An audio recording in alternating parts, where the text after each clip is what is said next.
खिड़की की आवाज सुन सुनकर मैं भी घबरा गई थी। जैसे ही खिड़की के करीब पहुंची, उसे खोलते हुए भी मेरे हाथ कांप रहे थे। लेकिन जैसे ही मैंने खिड़की खोली, मेरे रोंगटे खड़े हो गए, क्योंकि सामने का नज़ारा तो कुछ और ही कह रहा था। सामने कोई और नहीं, अजान मौजूद था। जी हाँ, अजान। मैंने कहा, अजान तुम बेवकूफ़ हो क्या? पागल वागल तो नहीं हो? मैं इतना खौफजदा हो गई थी, इतना डर गई थी। तुम अपने आप को समझते क्या हो? इतनी देर से तुम मुझे परेशान कर रहे थे। तुम्हें शर्म आनी चाहिए, एक लड़की को परेशान करते हुए। पता है, मैंने मम्मी पापा को भी डरा दिया था और तुमने हम सबको डरा दिया। अजान कहने लगा, अरे तो मैडम के यहीं पर सब बातें सुना दोगी या अंदर भी आने दोगी? लटका हुआ हूँ खिड़की पर, अगर गिर गया ना तो हड्डी पसली एक हो जाएगी। मैंने कहा, गिर जाओ तो ही अच्छा है, चलो आ जाओ ऊपर। मैं तुम्हें गिरने तो नहीं दूंगी, लेकिन अगली बार ऐसी हरकत की तो खुद धक्का दे दूंगी। अजान हंसने लगा और उसके बाद मैंने उसे हाथ दिया। मेरा हाथ पकड़कर वो खिड़की से अंदर दाखिल हो गया। मैंने कहा, तुम पागल वागल हो गए हो क्या? इतनी रात गए यहाँ पर क्या कर रहे हो? तो वो कहने लगा, पहले आंखें बंद करो। मैंने कहा, मुझे कोई आंखें वांखें बंद नहीं करना। ये बताओ तुम यहाँ क्या कर रहे हो और यहाँ क्यों आए हो? अगर किसी ने देख लिया ना तो मेरी शामत आ जाएगी। तुम समझो अजान, मैं इतने फ्रैंक माहौल में नहीं पली बड़ी हूँ। मेरे घर वालों को इन सब चीज़ों की आदत नहीं है। अगर उन्होंने गलती से तुम्हारी आवाज़ सुन लिया, तुम्हें यहाँ पर देख लिया, तो हम दोनों की खैर नहीं है अजान। तुम नहीं जानते यहाँ पर कितना बड़ा बवाल हो सकता है। अजान ने कहा, बस यार बस करो, कितनी बकबक करती हो। चुप हो जाओ और चुपचाप आंखें बंद करो, वरना मैं यहाँ से घंटों तक नहीं जाऊँगा फिर। मैंने कहा, ठीक है। मैंने आंखें बंद कर ली। मैंने कहा, पता नहीं ये लड़का आखिर चाहता क्या है। जैसे ही मैंने आंखें बंद करी तो उसने मेरी आंखों पर अपना ठंडा सा हाथ लगाया। मैं आपको लफ्जों में बयान नहीं कर सकती कि उसके हाथों की वो ठंडक कितनी अच्छी महसूस हो रही थी। ऐसा लग रहा था जैसे आइस क्यूब मेरे आंखों पर रख दिए गए हों। इतना अच्छा स्पर्श मुझे लग रहा था। फिर उसने मेरा एक हाथ उठाया और उसमें कोई चीज़ थमा दी और उसके बाद मुझे गले लगा लिया। मैं तो कुछ कहने और सोचने समझने की हालत में ही नहीं बची, क्योंकि अजान ने मुझे बिना बोले ही गले लगा लिया था और कहने लगा, हैप्पी बर्थडे मेरी जान, मेरी मोहब्बत हुमा, आई लव यू। मैं तुमसे बहुत प्यार करता हूँ और तुम्हारे लिए ये सरप्राइज रखा था मैंने। अब फटाफट गिफ्ट खोल कर देखो। मेरे तो लफ्ज ही बिखर गए थे, क्योंकि अजान ने मुझे वो खुशी दे दी थी जो शायद मुझे आज तक नहीं मिली थी।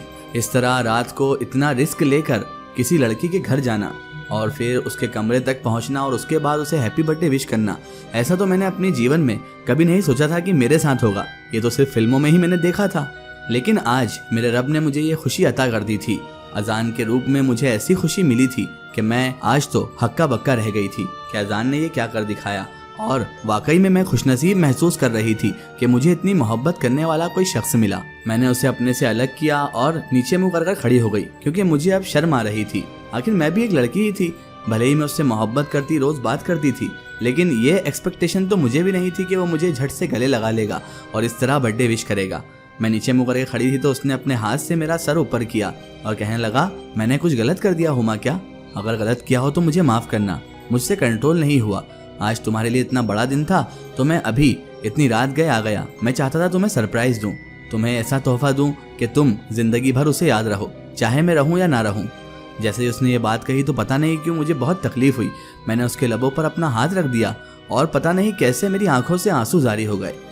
मैंने अजान से कहा, ये फिजूल बातें आज के बाद मेरे सामने मत करना, तुम्हें मेरी भी उम्र लग जाए।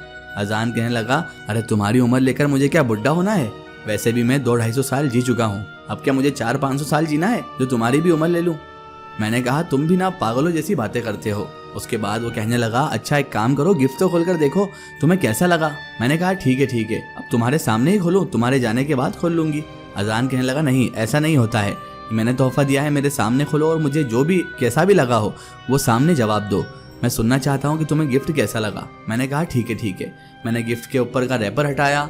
उसके बाद अंदर देखा तो एक बॉक्स टाइप मौजूद था।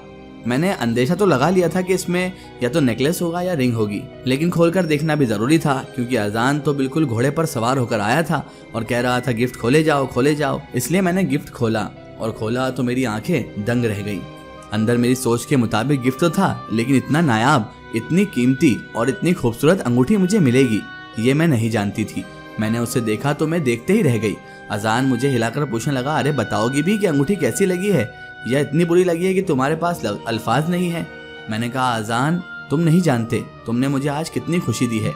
ये गिफ्ट अगर तुम ना भी देते तो भी तुमने मुझे जो बर्थडे विश किया है इस तरह आकर, उसने मेरा दिल बहुत खुश कर दिया है। मैं लफ्जों में बयान ही नहीं कर सकती कि आज मैं कितनी खुश हूँ।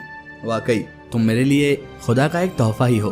तुम्हें पाकर मैं दुनिया को पा चुकी हूँ, अब मुझे दुनिया से कोई गरज नहीं है। अजान, बस तुम मुझे इसी तरह मोहब्बत करते रहोगे ना, कभी मुझे धोखा तो नहीं दोगे? अजान कहने लगा, अरे यार, मैं यहाँ गिफ्ट लेकर आया हूँ या तुम्हारा लेक्चर सुनने? पहले ये बताओ गिफ्ट कैसा है, उसके बाद सारी बातें होंगी। मैंने कहा, अजान ये बिल्कुल तुम्हारी तरह है। अजान बोला, क्या इतना बुरा है? मुझे हंसी आ गई, आंसू आंखों में थे और हंसी मेरे होठों पर थी। मिली जुली कैफियत से मैं उसे देख रही थी और वो मुझे देख रहा था। मैंने कहा कि ये तुम्हारी तरह खूबसूरत है और तुम्हारी तरह ही नायाब भी है, लेकिन तुम्हें इतना महंगा गिफ्ट लाने की क्या जरूरत थी? अजान कहने लगा, महंगा कहाँ है, 10 रुपए की तो है।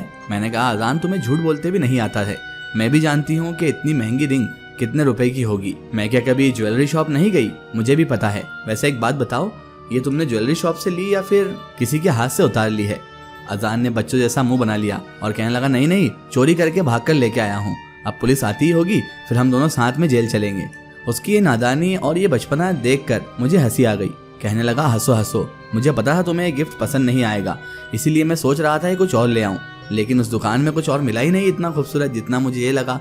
मुझे क्या पता था कि मैडम के इतने ज्यादा नखरे हैं। मैंने कहा, अजान नखरे नहीं है, मैं तुमसे मजाक कर रही थी। मैंने कहा ना, ये तोहफा तुम्हारी तरह है, जितने कीमती मेरे लिए तुम हो उतना ही कीमती तुम तोहफा लेकर आए हो।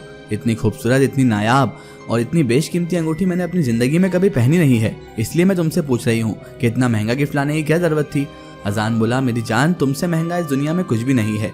ये तुम्हारे हाथ में जब तुम पहनोगी ना तो इसकी कीमत बढ़ेगी, अभी तो ये सिर्फ एक टुकड़ा है। अब जल्दी से मुझे ये पहनकर दिखाओ, मैं देखना चाहता हूँ। मैंने कहा, अजान पहनकर नहीं दिखाओ, ये तुम पहनाओगे मुझे, क्योंकि मैं तुमसे पहनना चाहती हूँ ये। अजान कहने लगा, सोच लो, कहीं ऐसा ना हो कि मेरी हकीकत मालूम पड़ने के बाद तुम ये रिंग मेरे ही मुंह पर मार दो, वो भी फेंक कर। मैंने कहा, क्या मतलब, क्या हकीकत है तुम्हारी? कहीं तुम सही में शादीशुदा तो नहीं हो? उसने अपना माथा ठोका और कहने लगा, हे मालिक, क्या लड़की है ये भी, ले देकर मेरी शादी पर क्यों आ जाती हो? क्या तुम्हें मैं इतना अधेड़ उम्र का लगता हूँ या इतना बुढ़ा लगता हूँ कि मैं शादीशुदा और 2-4 बच्चों का बाप हूँ? मैंने उससे मजाक में कह दिया, हाँ मुझे तो लगता है, अब हो या नहीं हो ये तो तुम्हें पता होना चाहिए। उसने कहा, ठीक है, तो मैं चला जाता हूँ, तुम एक काम करो, ये अंगूठी फेंक देना अपने हाथ से। और वो जाने लगा, रूठ कर इस तरह जा रहा था जैसे बच्चे से लॉलीपॉप छीन लो तो जाता है। मैंने उसका हाथ पकड़ा और उसे कसकर गले लगा लिया और मैंने कहा, अजान आई लव यू, मैं तुम्हें हर हाल में कबूल करने के लिए राजी हूँ। तुम चाहे अमीर हो, गरीब हो, या तुमने अगर मुझसे कोई चीज छुपाई भी हो तो भी मैं तुम्हें अपनाने के लिए राजी हूँ। मैं तुम्हें हर हाल में अपना लूंगी, चाहे तुम्हारी हकीकत कुछ भी हो। बस मुझे कभी धोखा मत देना, और मेरे सिवा अगर किसी से मोहब्बत की तो जान ले लूंगी तुम्हारी। अजान कहने लगा, मेरी जान लेना इतना आसान नहीं है, अभी तुम जानती ही क्या हो मेरी ताकत के बारे में। बहरहाल छोड़ो, तुम अंगूठी पहनो।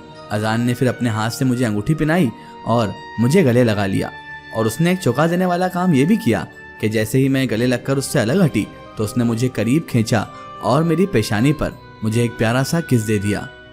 मेरी आंखों में पता नहीं क्यों आंसू आ गए।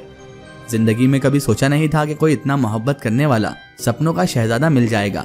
अजान ने मेरी आंखों में आंसू देखे तो वो मुझसे माफी मांगने लगा। मुझे माफ करना अगर मैंने तुम्हारा दिल दुखा दिया हो तो।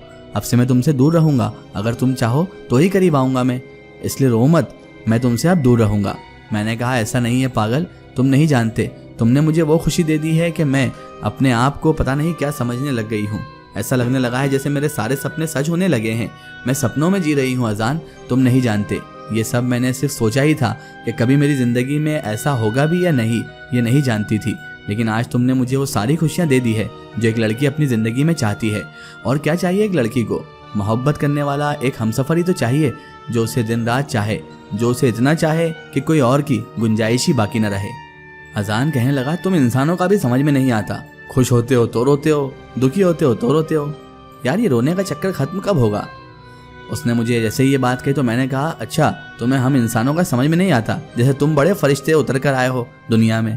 तो वो कहने लगा, हाँ हाँ मैं एंजल ही तो हूँ, देखो अभी उड़कर दिखाऊं। और वो हंसने लगा। मुझे उसकी ये बातें बहुत पसंद आती थी, लेकिन मैं कभी भी पता ही नहीं कर पाई, ना ही जान पाई कि इन बातों के पीछे क्या राज छुपा है।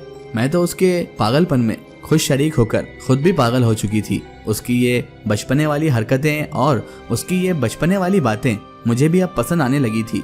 मैं भी उसके रंग में रंग चुकी थी। उसके बाद अजान मेरे पास घंटों बैठा, हमने घंटों बात की और फिर अजान मुझसे अलविदा लेकर अपने मुकाम पर चला गया। मैं इधर 4 बजे रात को भी अजान के बारे में सोचे जा रही थी। अजान को गए अभी कुछ ही लम्हे गुजरे थे और मैं उसके बारे में सोच ही रही थी कि अचानक मुझे ख्याल आया कि मैंने अजान से खाना पानी कुछ भी चीज़ का पूछा तक नहीं। बेचारे को ऐसा ही भूखा ही भगा दिया और वो मेरे लिए कितनी बेशकीमती चीज़ लाया है। जैसे ही मेरी नज़र उस अंगूठी पर पड़ी तो मैं हैरान रह गई। वो अंगूठी तो अपना रंग बदल चुकी थी। जब अजान ने मुझे ये अंगूठी पहनाई थी तब इसका रंग लाल था, लेकिन अब ये अंगूठी पूरी तरह से सफ़ेद पड़ चुकी थी। मुझे समझ नहीं आया। मुझे लगा शायद आर्टिफिशियल नग होगा ये, जो लाइट में या फिर अंधेरे में अपना रंग बदलता होगा, लेकिन मैंने इसे लाइट जलाकर भी देखा तब भी मुझे ये सफ़ेद ही दिखाई दे रहा था। मैंने सोचा शायद अजान का गिफ्ट भी अजान की तरह अजीब ही है और अपने सर पर मारकर हंसने लगी। इसका एक स्टोरी हम देखेंगे इसके अगले पार्ट में। अगर आप भी अपनी लाइफ की कोई रियल स्टोरी या कोई भी स्टोरी हमसे शेयर करवाना चाहते हैं ताकि हम उसे अपने चैनल पर अपलोड करें, तो आप हमारे Facebook page my story book और Instagram page my story book को फॉलो कर सकते हैं। Facebook Insta page my story book को फॉलो करें और उस पर हमसे जुड़ें।